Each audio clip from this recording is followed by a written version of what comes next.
بسم اللہ الرحمن الرحیم۔ معزز و مکرم سامعین، ابھی ذرائع کے ذریعے سے خبر ملی ہے کہ حکومت پاکستان نے ٹک ٹاک پر پابندی لگا دی۔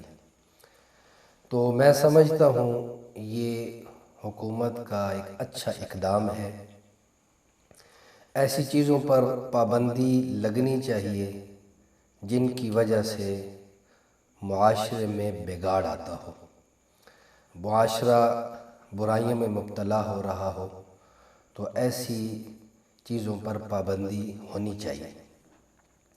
اور میرا حکومت کو یہ بھی پیغام ہے کہ اب اس پابندی کو جاری بھی رکھنا ہے۔ کہیں ایسا نہ ہو کہ کچھ دنوں کے بعد یہ پابندی ختم کر دی جائے، کیونکہ ان جیسی چیزیں جن سے معاشرہ تباہ ہو رہا ہو، یہ حکومت کی ذمہ داری ہے ایسی چیزوں پر پابندی لگانا۔ تو اس کے جو نقصانات تھے بعض ساتھی بتاتے رہتے تھے۔ اس کا سب سے بڑا نقصان یہ تھا کہ اس ٹک ٹاک کے ذریعے سے بے حیائی بہت زیادہ پھیل رہی تھی۔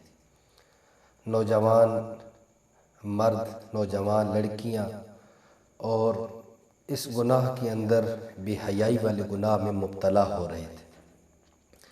تو اب بے حیائی کا پھیلنا، اس سے معاشرے تباہ ہو جاتے ہیں، اس سے گھروں کے گھر تباہ ہو جاتے ہیں، کیونکہ بے حیائی کی وجہ سے معاشرے میں بہت سارے نقصانات ہوتے ہیں۔ کیونکہ حیا جو ہے یہ پورے دین کی بنیاد ہے۔ حیا ایسی صفت ہے کہ جس کی وجہ سے آدمی پورے دین پر چل سکتا ہے۔ بندوں کی، بڑوں کی کیسی عزت کرنی ہے، چھوٹوں پہ کیسی شفقت کرنی ہے، کیسی پاک زندگی گزارنی ہے، تو حیا کی وجہ سے آدمی کامیاب زندگی گزار سکتا ہے۔ انبیاء علیہ السلام کا یہ فرمان ہے، اذا فاتک الحیا فافعل ما شئت، کہ جب تم میں حیا ختم ہو جائے تو پھر جو مرضی کرتے رہو۔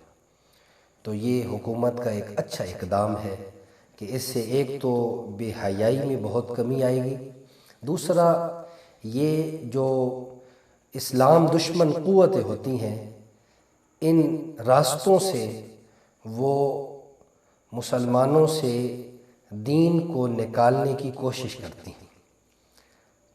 تو ایسی چیزوں پر پابندی لگنا میرا خیال ہے بہت زیادہ ضروری ہے۔ دوسرا اس کا نقصان یہ ہوتا تھا کہ جو نوجوان نسل ہے ان کا بہت زیادہ وقت ضائع ہو رہا تھا، جس کی وجہ سے ان کی تعلیمی استعداد خراب ہو رہی تھی۔ اب زیادہ اگر وقت اس کو دیکھتے رہیں گے تو اب تعلیمی استعداد خراب ہوگی۔ اور اسی طرح جب انسان کی زندگی سے دین نکلتا ہے تو قرآن مجید میں آتا ہے اولئک کالانعام بل ہم اضل، کہ جب زندگی سے دین نکلتا ہے تو فرمایا یہ آدمی جانوروں کی طرح ہے، بلکہ فرمایا جانور تو پھر بھی ٹھیک ہے، یہ جانوروں سے بھی بدتر ہے، یہ جانوروں سے بھی بدتر ہے۔ تو وقت کا بھی ضیاع ہوتا تھا، بے حیائی بھی عام ہو رہی تھی، تو ایسا اقدام کرنا یہ ضروری ہے۔ اور میرا یہ نوجوانوں کو بھی یہ پیغام ہے کہ فرمایا حضور پاک صلی اللہ علیہ وسلم نے، تم میں سے بہترین انسان وہ ہے جس کو اللہ تعالیٰ خیر کی چابی بنا دے اور شر کا تالا بنا دے۔ شر کے لیے وہ تالا بن جائے اور خیر کی وہ چابی بن جائے۔ تو ہمیں خیر پھیلانا ہے، ہمیں نیکیاں پھیلانی ہے، ہمیں اپنا دین جو قرآن حدیث ہے اس کو پھیلانا ہے۔ جتنا یہ پھیلے گا اتنا ہم بھی اس سے فائدہ اٹھائیں گے، اور پوری دنیا کے جو انسان ہیں اس سے وہ فائدہ اٹھائیں گے۔ ویسے تو زندگی گزرتی جا رہی ہے۔ حضرت علی رضی اللہ تعالیٰ عنہ فرمایا کرتے تھے وَكَمْ مِنْ فَتَنْ امسا و اصبح ضاحکا اکفانہ فی الغیب تنسج وہو لا یدری۔ فرمایا کتنے نوجوان ایسے ہیں جو ہنسی کھیل کے اندر اپنا وقت گزار دیتے ہیں، لیکن انہیں کوئی پتہ نہیں ہوتا کہ غیب کے اندر ان کی کفن کی تیاری ہو چکی ہے۔